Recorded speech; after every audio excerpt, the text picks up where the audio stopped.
tuning in to the Planet Pert podcast. This is a always press record production. Population that you're able, we'll let you come and eat at the restaurant with us. We'll let you, you know what I mean?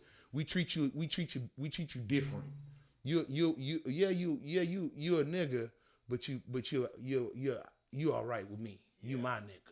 You understand? You understand what I'm saying? Yes. So be grateful for that. You know? Yes, you're right.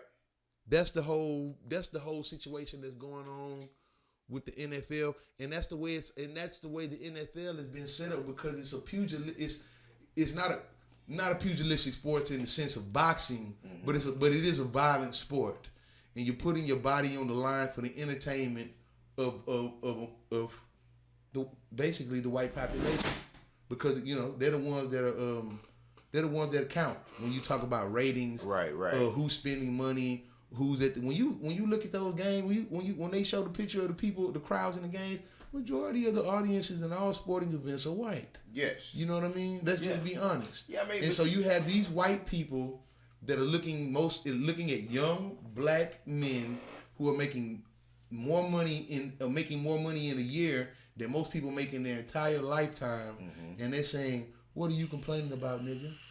You know what I mean? You should be happy. You one of the chosen ones." Yes, I am one of the chosen ones, but because I need to conduct myself as so. Yes. I need to be a beacon for my people. I don't need to be juking and jiving and trying to toe the line. Yeah, I'm gonna toe the line and because that's in the business sense, you're supposed to do what you're supposed to do to make money, because the more money they make, in retrospect, you should be able to make more money. You can make money off the field and off the court and all that shit. But at the same time, you have to understand the symbol that you can be for people. I look at a dude like LeBron James, and it's just it's blatant. It's not even, it used to be kind of underhanded and roundabout. Now they just like, fuck it. This dude is talking about putting a school together for kids, promising that all the kids that graduate the first 4 years that that the school is open, all the graduates will get a scholarship. They will all go to college. $40 million of his own money. Yeah. Of his own money. Yeah. I've seen that, and I think that's why I go to bat for the dude. Yeah, and so the president get on there and say some stupid shit like, well, this report, because he don't like the reporter that was talking to LeBron about it. And so he was like, well, this guy just made LeBron seem smart, which is really hard to do. And it's like, really? Right. Yeah. You understand what I'm saying? Yeah. No, I got you. But so to me, Bron is a hero, man. On so many levels. Yes. Social. He backs up his talk with open I promise. I did see where he put the scholarship. I didn't know that was his own money. I kind of thought that maybe it was some foundation, or he got together with whoever. Man, he spent $40 million of his own dollars. Was putting this thing together. Yeah. That's sensational. I mean, at the end of the day, this guy's gonna be worth well over $1 billion easy. He is now. He is now because of the Nike deal for $999 million. Whatever. Yeah, it's $1 worth billion. over $500 million. Yeah. Right. Well, it's a lifetime contract. Yeah, but I'm sure he didn't get all the money up front. No, but you add in the contracts of the last recent years that we saw. I mean, he's gonna be well off. A lot of guys, and we bring up Jordan and we compare it to. You realize this is the first max contract basketball wise that he's ever received. Like he took the cut to. He's always left money on the table. Yes. Well, to bring the teams together and the championships, that's you understand that he got Tristan Thompson $60 million. Yeah, I know. I'm still not.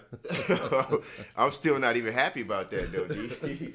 But that's what I'm saying. Because I don't fuck with Tristan like that. Now I think he went to bat for the wrong guy, because that guy, what he's doing out here, man, is just not a good look. Well, at the time, the way that the team was constructed, he was playing well, and that's what the team needed. I'm not even talking about. Okay, that was before Golden State did some of the shit that they did. You know what I'm saying?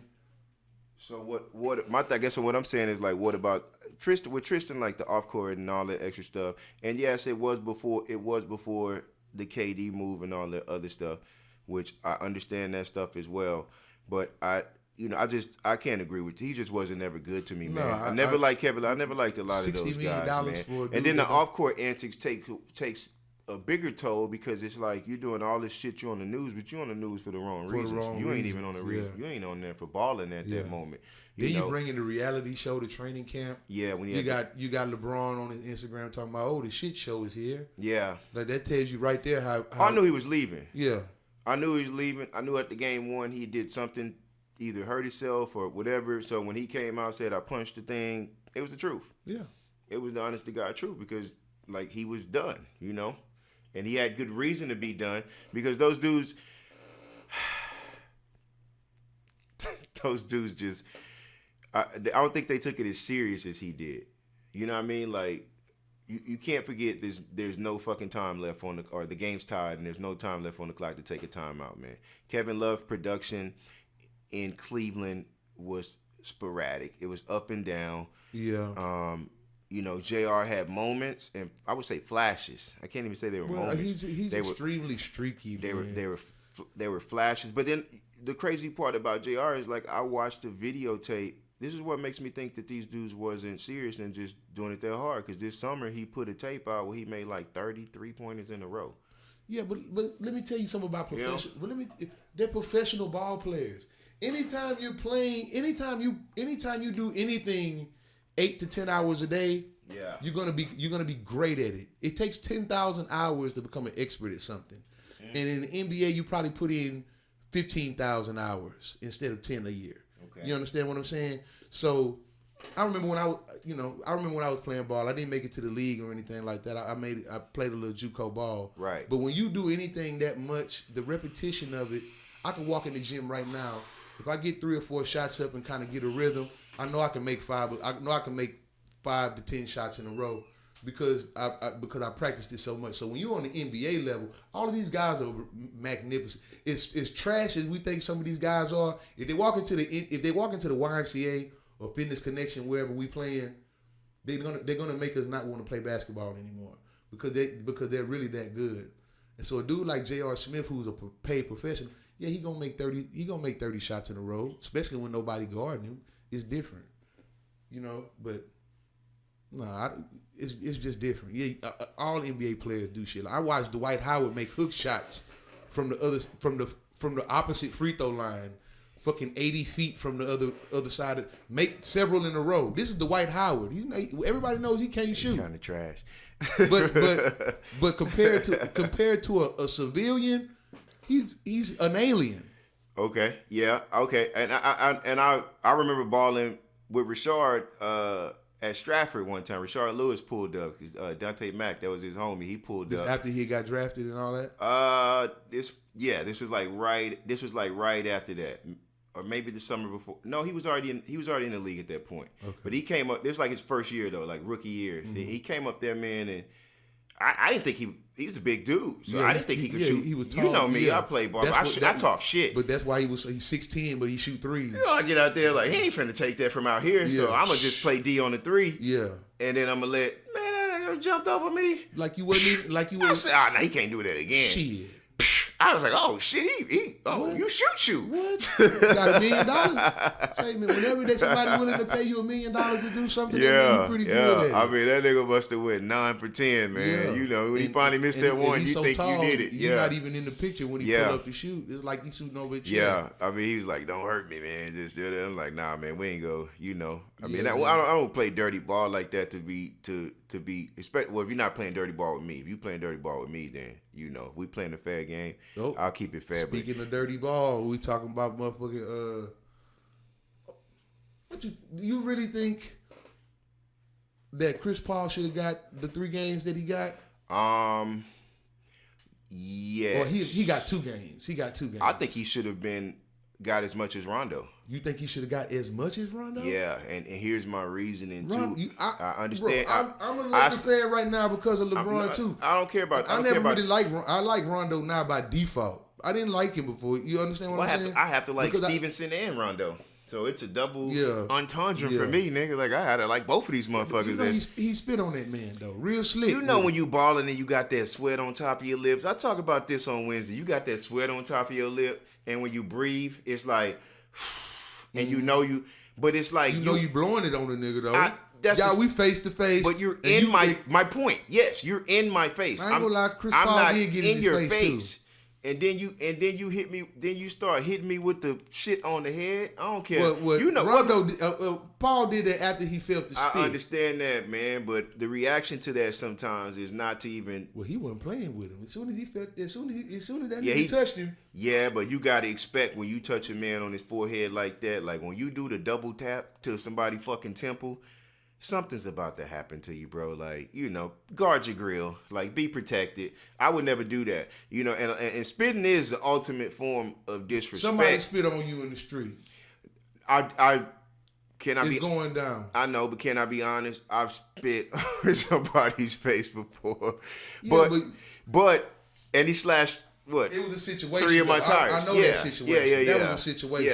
Yeah. He slashed 3 of my like tires. that. That was after the fight, trying to shake my hand. Yeah, it was like that though. Yeah. That was like, nigga, I don't have no respect for you. But thinking about it now, slashing 3 of my tires could have been the less of what he could have done, and even then, I wasn't happy with that. Yeah. But that could have been the less of what he should have done, because looking at it now, coming to shake my hand was a player move. Like, all right, you got me. You know. But you know what? But he came with somebody though. Yeah. See, You that was understand? that was the next. Well, that was Yeah, the next day. That was a setup. That was the next, exactly, and that was that next day. But the reason why I spit in his face is because he's like, oh, well, the reason I even fought him is because he's like, oh, I'm gonna go get such and such, you know, for one of my little BGs, and I was like, no, I'm not having that. Like, what? You go do what? Nah, okay. Well, it's me and you then. You know what I'm saying? And that's the reason why, because he was trying to go get him on Ugly Chris, and I was like, shit, nigga, that's me, nigga. He under me. Yeah. So, you know what I'm saying? Not even on no gang shit, but just family, nigga. Like, that's my little brother's friend. They the little young G's, and you not finna cross that line. Like, I tell people all the time, you know, when it came down to, like, fighting, most of my fights were not even my fights, if that makes any sense. They were everybody else's fights. Similar situation. You usually are helping somebody else. Yes. Or someone could call me every name in the book. Doesn't bother me. But, you know, you swing that towards my little sister, my little brother, or someone in my family, now we have a situation. Because to me, I'm like, I can handle me. But there's a level of respect that everybody in my family, I put them higher than my level of respect, if that makes any sense. I've been called up like, yeah. Well, you know, because you're like, I don't care what you do to me. Yes. Don't fuck with my people. Because I'm all right. Yeah. I know I can handle it. Yes. But yes. I hate to see somebody put my family through anything. Yeah, you and know what I mean? that to me is a big no, man. I would never jump on that wave or even anticipate or participate in anybody trying to come at me like that. Or, you know, like, family, man, is important. And yeah, man, I think there's boundaries. I think there's no rules in fighting. A lot of times these guys in the NBA, they're picking these fights specifically. Like, I know what he was trying to do. He was trying to do the undercover blow spit. Yeah. And get him to swing. And get him to swing. Get him the fuck out of there. Get him out of there. Instead, he didn't really swing. Instead, he pushed him in the face. And then he said he looked like a turtle. There's a history between. And then he told him he looked like a turtle. Yeah. Yes, he did. And I think that's what got under his skin more than anything. There's a history between these two guys. You know, it is. They have similar personalities. The both of them are basically they have a small man complex. Let me put it like that, because basically they're big names in a league full of giants. Chris Paul is maybe your size, 6 foot even. Mm-hmm. Rondo's 6'1". That's not small, but when you see him on the court, they look like midgets. Everybody in the league, the average height is 6'6". I'm 6'6". Mm-hmm. So that everybody in the league looks like me. Yes. Or taller. Oh, yeah. And so he's a small guy. Yeah, so basketball. Yeah, look at Isaiah Thomas. Isaiah Thomas is 5'10". You know, you see people 5'10" all the time. They don't look that small, but you see him on the NBA court and he looks like a kid. looks like a little kid out there. Yes. You know what I mean? So you have a complex because somebody's told you that you're not big enough to play this particular sport, and you're not going to make it. You're not good enough. You're not tall enough. Maybe you're not strong enough, and you make it. And you know the only reason you made it is because you have this chippy attitude, and you're ready to scrap, and you're ready to claw with anybody. You ain't scared. Okay. And so you have these two guys that have these similar personalities, and they butt heads. And then, see, this is something else I heard watching Fox Sports. This doesn't even. It begins with their wives. Their wives don't like each other. Well, you know they got into it in the Rondo's wife shoves Chris Paul's wife, and so they're getting into it in the stands while the husbands are getting into it on the floor. So it runs deeper than just those two guys, man. Right. This is almost like a family feud. I don't know what's going on here, man. On the cool. Yeah, I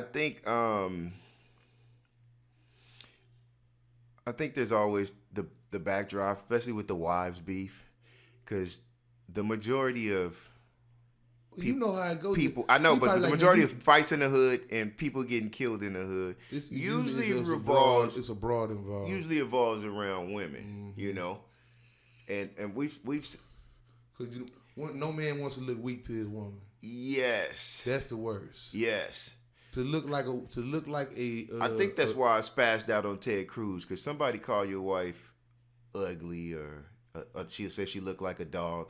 I just can't fuck with you, and then you go shake his hand and bow down to him at a MAGA rally, and like to me that's just mind-boggling, and that's why I think I'm a man of respect. I explained that to somebody early on Facebook. Principle. Yes, that means something to me. Yeah, you know, because your wife is your main representative. Thank you.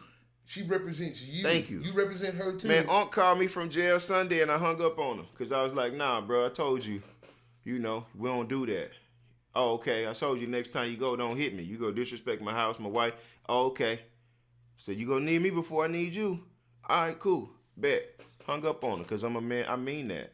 Like I 2018 and beyond. He called you again recently? Yeah, he been throwing me up for like the last 3 months. He been in there. 2-3 months he been in there. Yeah, take that man. No, and I'm not, because the lesson needs to be learned, man. Where here's where I stand with respect in that regard. If you know you a fuck up, you probably shouldn't be crossing those lines sometimes, because you're gonna need people, and stop burning those bridges of the people who actually care about you. Sometimes we have to take advice, and advice may not come off like this friendly, hey buddy, hi, yeah. It may come off cold sometimes. You know what I mean? When I'm telling you, you cross that line with me, there's no point of return at the moment. And I still love my uncle. That's my guy. It's my brother. You know what I'm saying? You know, he the reason I know you. Yes. Yeah. And love him to death. But the line that he crossed, man, sometimes you just need to sit back and realize who's the real people who love you are actually telling you what you don't want to hear, what you don't want to hear, but what you need to hear. The people that tell you what you don't want to hear are the people that actually love you, man. Yes. I'm just gonna be real with you, man. The people that are on the and it hurts. Your feelings. It hurts. You know what I mean? No, and it you know when hurts. somebody's telling you something to hurt your feelings, it and hurts. when they hurting your feelings because they love you, it's two different things. It hurts. You know what I'm saying? You understand what I'm saying? But we have to draw the line of respect, and I guess going to the point that I just thought of again because my memory's fucked up. But what I was thinking about is like the way I respect my spouse may not be the way you respect your spouse, but the way I respect my spouse, you should respect my spouse. Yeah, no doubt. You see what I'm saying? Like, so it doesn't matter if you like fuck these hoes, fuck these bitches. It's not about if I like her or not. Yes. She's your wife. Yes. And I would never do anything to make her uncomfortable around me. Or you understand what I'm saying? No, I got you. I would never do anything that would cause a rift between y'all, and where you would have to choose between me and your wife. And I think that's where the conflict comes in at, to where it's like if you had a wife who was a crackhead, I'm never gonna call her a crack. Not if you treat her like queen, like, man, I know my wife got a problem. If anything, I'm gonna try to guide her and steer her to the right path, right? To the road less traveled, to the narrow path. That's right. You know, so I'm not gonna overflex that when it comes down to that, D. Like you have to read my body language or my signs of being like, okay, well, his wife doesn't like to be talked to like that, or his, you know, not fuck you, it's my world, and we can't walk around with those attitudes. You know what I mean? Like that's why I'm a man of respect, because if I see your girl out here tripping, I would tell you about it. Yeah. You know what I'm saying? Yeah. Because I'm like, all right, well, my guy's treating her like a queen. Yeah. You gonna like do it I would feel. But you gonna do it on the player. I would like, man. Yes. Say, man, I like, seen your girl and. Yes. You know, because I respect you. Yeah. You know what I mean? Yes, of course. In that sentiment, so it's like, because how many niggas you know, but you don't really fuck with them like that. You seen this bitch out there doing whatever you seen her doing, or I keep it moving. I don't care. It's not even. I'm not. Yeah, I don't. Yeah, I've seen that before. We've seen that.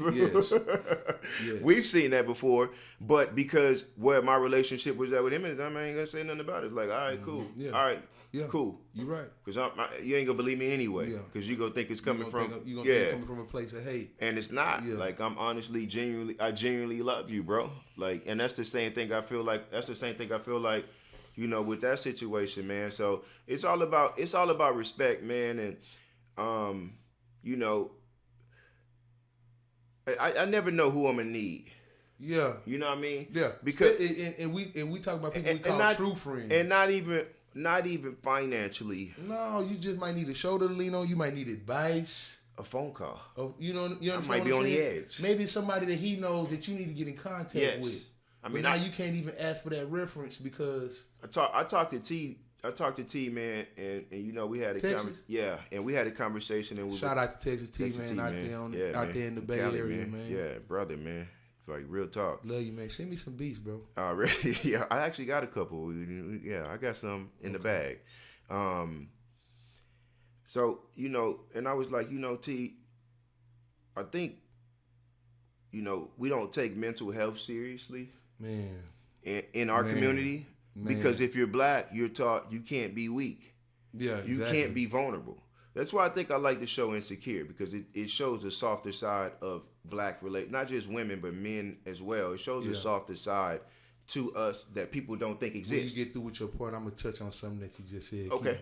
And I think we got to get over that hump. And with him, I was like, man, you know, you call me in some of your darkest moments. Mm-hmm. And I pick up the phone and I listen. Mm-hmm. I've had other friends call me in their darkest moments. Mm-hmm. Like, deep, like, yes. Mm-hmm. And I was like, man, I don't really mind being that person, because I call y'all to vent. Yeah. You know what I mean? Yeah, like, to prevent me to going all the time. to those darkest moments and stuff like that. But go ahead, bro. What I was going to say was, it's funny you bring up mental health. And I think a lot of that has to do with, first of all, black people go undiagnosed all the time. You know, I remember they call it ADHD now. Back then they used to just say, oh, he hyper. Yes. Or he hyperactive, or he bad. He just need his butt whooped, or this, that, and the other. But you know, and then you think about how us as black men as a whole, how we respond to stressful situations, we're way too emotional. Okay. As men, most of us are raised by women. We watch how our mothers and our grandmothers react to stressful situations. Mm-hmm. You know, women nag, they talk shit, they're short tempered. Yeah. As men, we're not supposed to be that way, really. Yes. It should take more for you to get to that point. You should have a tougher. You know, think about how many dudes. Think about how dudes are dying right now. Dudes are dying because they looked at somebody the wrong way. Yes. Or because they said something about somebody's fashion or jewelry being fake, or you understand what I'm saying? Yeah. Basically, this nigga hurt your feelings and now he got to die. Yeah. That's some female shit. That is. You understand? Being that sensitive is, you know, dudes like we were talking about, dudes being too masculine for their own good. Yes. Some of them are being feminine and trying to disguise it as masculinity. Okay. Not having control of your emotions and having these fits of rage and tantrums and shit like that. Men are supposed to be in control of that. We're supposed to be leaders of the household and leaders in the community, and we can't do that because we're too weak emotionally. Okay. You understand what I'm saying? Yes. Like it's easy to get in as a black man. It's easy to get into an altercation and somebody dies because of it. Yeah. Because of a simple disagreement. Right. A simple a difference of opinion. It's not even necessarily. Yeah. You understand what I'm saying? No. Yeah. Not even anything that's serious. I don't think it never really is. No, it rarely is. It's rarely about some money or some real shit. Right. You understand what I'm saying? It's rarely about it, or somebody trying to take some food out your mouth or compromise how you take care of your family. It's usually because somebody gossiped and said something about you that they don't like how you said something or did something. And so now you can't like them because they don't like you, and now it's on site. So it's too emotional for me, bro. It is because I've been there. We've been there, right? Yeah. And it's the growth. It takes time. Yeah, it but does. if you don't have a man in your life to show you how to do these things, it takes longer. And I think that's why we got there. I think that's how we get to the point that we're at now. And I try to lend that advice to friends that are in jail now. Yeah. You know, and they don't take it now. Then I go visit. Oh, I get it now. Yeah. Like it shouldn't take. It shouldn't have took all of you that. being here for you to get that, right? And we do need to check our mental state of mind at times and make sure it's in good health. Yeah, because definitely. You know, riding the bike 50 miles for me relieves a lot of stress. Yeah. And people are like, man, you crazy. Why you? I'm like, bro, like I need to make got myself a lot on so my mind tired right that now. I don't even care. Yeah, about I want to this get. shit, I man. actually don't want to think about nothing. And I told somebody that when I ride the bike 50 miles, I put the headphones on, and you just I actually catch bars in music that I didn't even catch. Like I was riding the bike with the Kevin Gates, and I was listening to the album, the new one, and he was just like, the new one. He was like something like Bigfoot, ho, stop tripping. And then I was something like, big feet, stop tripping. Some shit he said, you know, he was rambling. I was like, did this nigga, I didn't even catch, I listened to this shit 10 times. And you ain't heard and that. Never, because he be rambling. Yeah, but sometimes he just be going off. But I get lost into the music, and then I just go. Yeah. You know, and I don't want to think about anything right now. I don't want to think about nothing but I got 23 more miles left. You know what? I ain't even halfway yet. Let me listen to the whole album. But I'll be halfway done by the time I get there. You know what I mean? And just get lost in the music and just the scenery, man, on the bayou, like the wind's blowing and all this other great stuff, man. Like the animals are out, bunnies are hopping around. Like I just get lost in, and it helps.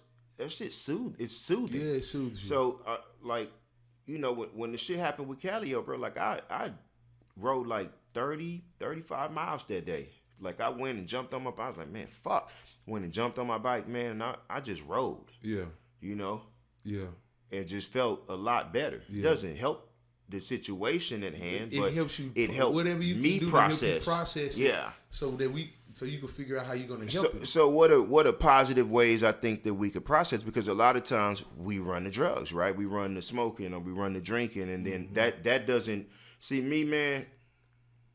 When I lost my daughter at the beginning of the year, like it was mentally tough for me, my wife, and everybody. Yeah. And I didn't drink for a couple of days after, and I moderated what I was doing because you need to allow yourself to feel it. Because I would suppress the feeling with alcohol, and that doesn't.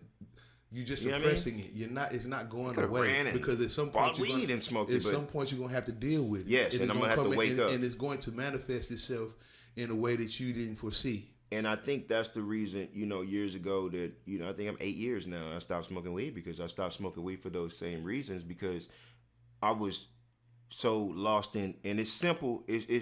I know it's a lot of people are like, oh, it's just weed. That's fine for y'all. But for me, I had so much stuff going on in my face that I didn't realize that I never wanted to feel like that again. That's all it takes for me to stop doing something, because I would just smoke the blunt, be like, man, fuck it, it's cool, bro. That ain't you. Like, and get into this mental lapse. And then you start, I understand. And it just wasn't for you. And I just suppressed it. Yeah. I didn't deal with it. I just suppressed it. And to me, suppression equals depression. Yes. That's where depression comes from. Because you need to face it right. When you suppress something, that means you're putting it away. Perfect example. You lose your job, right? Mm-hmm. You're the breadwinner. Wife may not be working. Then you come home, have to explain that, right? First step in that state. Then you look for a job. You can't find one. You're on unemployment. You can't find one. It's 1 month, 2 months, 3 months. And instead, your wife's like, oh, she sees you down and she's trying to uplift you, and it just pisses you off because at the end of the day, you know what you mean to the family. Yeah. So you actually can put yourself into a state of depression by not even expressing yourself. Like, man, this is hard. Like, I'm trying. Like, it starts to eat away at you. And she sees you trying, but her seeing you trying is not confirmation. You know what helps that situation? Finding a job and then to provide again. Unfortunately, like there's some things we don't allow ourselves to be like, you know what, man, she's in my corner. She ain't going nowhere. Yeah, we're struggling. We're eating soups right now. We're eating soups every day. But if she's willing to eat soups with you every day, that's the one that you need to keep because she's actually helping you. And then when you get to the position where you're up again, then you realize, damn, you know what, I was down. Yeah. That's why some people knowing that you got that support in your corner, it gives you strength. It does. It gives you strength. It does. And like I said, a lot of people fall into this little circle of not wanting to open up and express those moments of vulnerability. Mm-hmm. You know what I mean? Yeah. And I think that's part of the masculinity talk, right? It's not being vulnerability is a lack of control, and we know that being masculine means being in control of everything at all times. Yeah, but you know what I'm saying? It's okay to be submissive. It is. You know what I mean? It is because it helps you. It actually helps you progress. In my opinion, it actually puts you in a position to learn. Because if you're not, you ever seen the hardest niggas in the world? Who is they always soft to though? Their spouse. Their mama or their wife. Yeah. Like it could be the hardest. Yeah. Like it's gonna be those three, it's gonna be your but somebody can come out there and be like, it's gonna be your wife, your mama, and your children. Those are the three. Hey. And yes, right? Yeah. I'm talking about terror. Yeah. And his mama come out there and say, boy, what you doing? Yeah. Yes, ma'am. Yes, and I'm just like, what the hell is this? Mama, why you come out here and embarrass me like that in front of my friends? Man. Like, and that same vulnerability we have for our mothers, we should be able to entrust that into our friends, our wives, and our spouses and things, man. One thing about me is when I was younger, man, I never talked. I didn't want to deal with emotion. Yeah, you know what I mean. I didn't want the same way at all. You know, my remedy for everything was just anger. Just cover everything up with anger. My whole point, yes. You just get mad. Yes. The worse something hurt, the madder you got. I just wanted to forget about it. Yeah. Like, if we had a bad night last night, let's talk about last night. It's like, why are you bringing up last night? Let's start today. And because but sometimes. But you got to understand that closure is important in the healing process. And then it might not have affected you the way it affected whoever else was involved. You do need a resolution, too, though. Mm-hmm. You know what I mean? Definitely. You do need a resolution of things. So what happens is, what happened to me, at least back then, was I wasn't open enough, and then the conversation ended up being a 2-day conversation, a 3-day a week, a month, and we never really sat down. So like now, even with my wife, which doesn't go my way all the time with that, it's like I'm like, okay, let's just talk about it, have the moment. And then we need to learn how to move forward and forgive too. Yeah. You know, and start anew. Because I don't want to start my week off with bad vibes from last week. You know what I noticed? It's funny because when you call yourself being mad at somebody, and they might be completely over it. Guess who carrying the baggage? Guess who's stressing and losing sleep behind the shit? You are. And they la-di-da, living life to the fullest, not even thinking about this shit no more. And you holding on to some residual anger or resentment, and it's just dragging you down. It's a cinder block around your neck. It will, and that's why I think it's yes. You understand what I'm saying? But it's important for both to just move away from those situations. You know what I'm saying? And because it's why my thing is like, why I don't know what movie was that. The guy was like, man, I hate repeating myself, and then like. It was. I know what you're talking about. That character reminded me so fucking much. He was like, "Man, I hate having the same." I hate saying the same thing. Yeah, like I already told you. Like what I movie can't. Was that was a good ass movie, but that character. It wasn't Memento. No, it was something. It was something because it was a black. He had already explained it, and he was like, "Now you making me shit this shit again." Yes, it was like his pet peeve. That's my pet peeve of going into those stories over and over and over. So for me, that doesn't help my mental state of mind. You know what I mean? So I think that's for me. I kind of draw the line with that. That's why now older, I just want to get the conversation over with. Let's have the conversation. But what's the resolution? Because having a conversation without resolution is just gonna keep on lingering over and over and over. Mm-hmm. And that's when we have to figure out how do you resolve the situation, whether it be like, hey, okay, you can go out with the guy, but just make it home at a decent time, or you can do this. Just could you call and let me know where you're at? Like, give me a resolution. That's and I always thought that was pussy. I'm not gonna lie. Think about it. You out. The guys, he's like, man, I gotta text my wife, let her know we going to Waffle House because he told her, hey, we was just going to the Breads. Yeah. We just about to go shoot some pool. And then you decide. And it turned into a night. Let's do Shoney's. You staying out a little longer than we expected. And you pussy. Yeah. But they're like, no, he was the smart one. Yeah. Because he went home. Now he going home and he actually get to go to sleep. He ain't got no argument with the crazy motherfucker all night. Yeah. He went. But that shit that you learn when you get older. Oh, yeah, I know. Thank you, Sarah. Yes, I know, but that's Sarah. But but those things could be taught too, though. You know what I mean? Like I think those things could be taught to us at those things could be taught to us at a younger age as well, man. I think it's all in us learning to accept, like, we need those things. You know what I mean? Do. Yeah, you do. So, mental health, man. Black people, take care of yourselves, man. Yeah, please, man. And it's all right to ask for help. And me time is cool too, though. Yeah, it is. That's a good never way. Feel embarrassed about anything that's going on with you. If you need some help or you want to talk, you need to talk to somebody, seek that out. Do that, man. Definitely. So, another thing I wanted to talk about, man, was how big is it, or how important is it for you with voice in music? Basically, how important is a voice in music versus lyrics in music is the question more directly. Well, that's a good question. I would say this. Your message in your music, if you're going to be a voice for the people, the message in your music at some point has to match your action. You understand what I'm saying? Okay. If you are going to be a champion for people, if you're going to take a leadership role in championing different causes, excuse me, for your community, then it might be prudent for you to think about the content that you're actually putting out. Okay. You know what I mean?